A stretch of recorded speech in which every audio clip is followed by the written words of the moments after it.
Hello guys, welcome again. In the last video we have covered some terms of the building bylaws, and this is the video part 5 for basic civil engineering, and we are going to cover the classification of building in this video and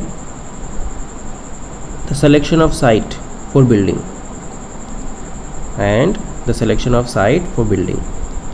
So let's see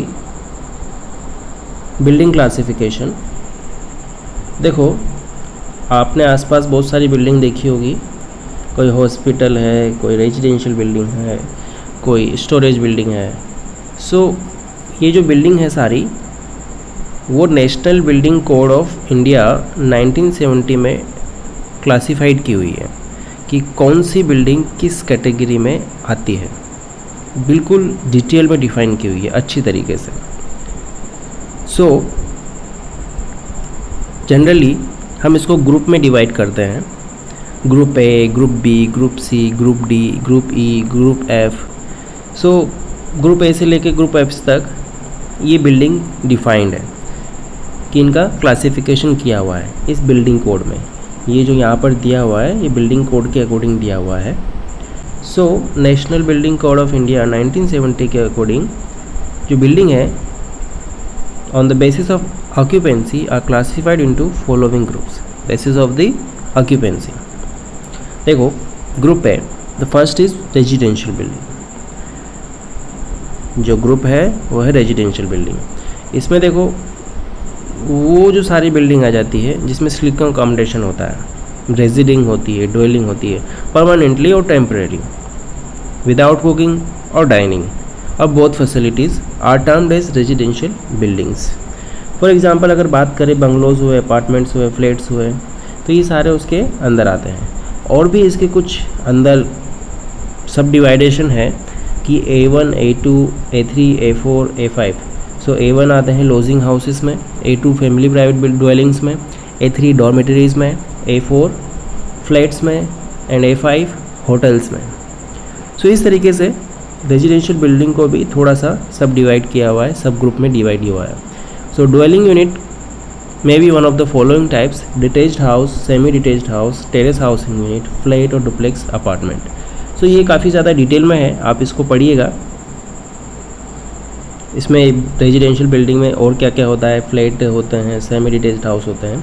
उसके according हम चलते हैं group B पर. अब देखो, group B में कौन सी buildings आती है? एजुकेशनल बिल्डिंग, एजुकेशन बिल्डिंग और educational building. All those buildings which are meant for education from a nursery or primary school to the university are included in this group.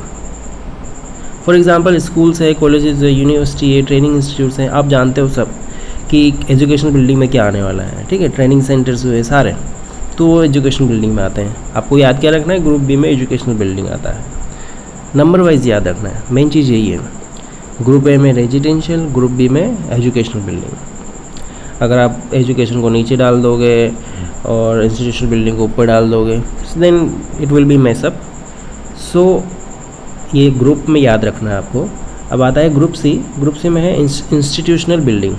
Institutional building, this group includes any building और part there of which is use for the purpose such as medical health, recovering health after illness, physical और mental disease, care of infants और aged persons, penal detention, etc. These buildings normally provide sleeping accommodation for the occupants. These buildings are further subdivided into 3 groups: C1 hospitals, C2 custodian institution, C3 penal institution. Institution building में क्या क्या आ गए? Hospitals आ गए, और जहाँ पर जैसे आपने सुना होगा वृद्धा आश्रम, तो that also kind of institutional building, जहाँ पर मैक्सिमम लोग रहते हैं और जहाँ पर उनकी केयर की जाती है, केयर टेकर हो, तो those are institutional building. Let's come to the group D, assembly building. Assembly building जहाँ पर सब असेंबल होंगे. जस्ट लाइक अगर हम बात करें prayer room, a big prayer room, that is also assembly building. बात करें गुरुद्वारा की, बात करें मॉस्क की, चर्च की, टेम्पल की, ये सारे आते हैं असेंबली बिल्डिंग में। तो बेसिक थिंग क्या है कि जहाँ पर पीपल इकट्ठा होते हैं, that is assembly building. This group includes any building or part of building where groups of people assemble or gather for amusement, recreational, social, religious, patriotic, similar purpose. For example, theaters, cinemas halls, assembly halls, auditorium, exhibition halls, museums, gymnasium, restaurants, places of worships, ये सारे आते हैं किसमें, assembly building में, जहाँ पर इकट्ठा होते हैं, असेंबली होती है, तो उनको बोलते हैं असेंबली बिल्डिंग्स। ग्रुप बी की बात करें तो ये है बिजनेस बिल्डिंग। बिजनेस बिल्डिंग आप समझ ही गए होंगे, जहाँ जस्ट लाइक ऑफिस वर्क, जहाँ पर काम होता है, जहाँ पर एम्प्लॉयज़ होते हैं, that is business building.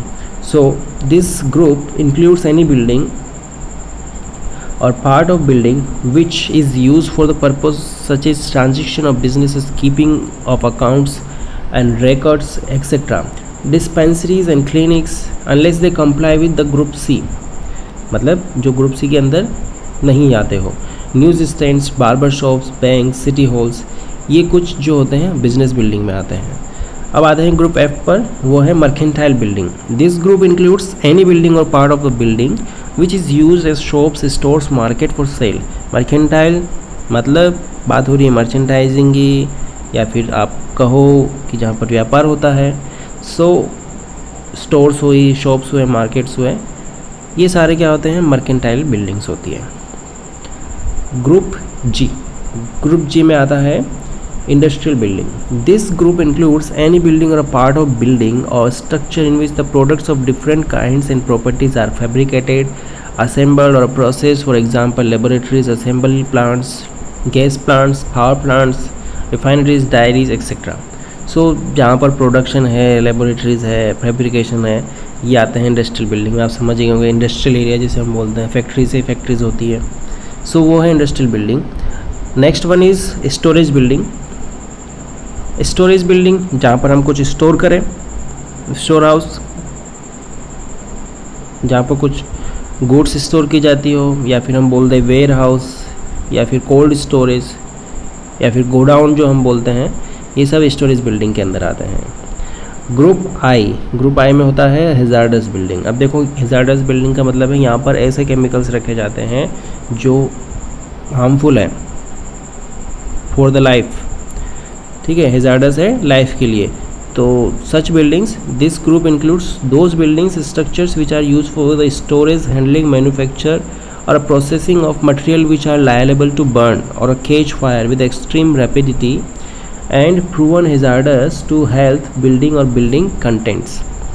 so ऐसे डिफरेंट टाइप्स को, कुछ स्पेशल टाइप के जो प्रोडक्शन है या फिर स्टोरेज है जो हार्मफुल है या फिर डेंजर है टू द ह्यूमन लाइफ और एनी लाइफ, तो वो होता है, वो बिल्डिंग्स आती है हैजार्डस बिल्डिंग के अंदर। ओके, तो ये जो सारी बिल्डिंग्स हैं, आप नाम तो लिख देते हो एग्ज़ाम में कि हाँ ये बिल्डिंग, ये building, but sometimes you can not just define it, you do not able to define that.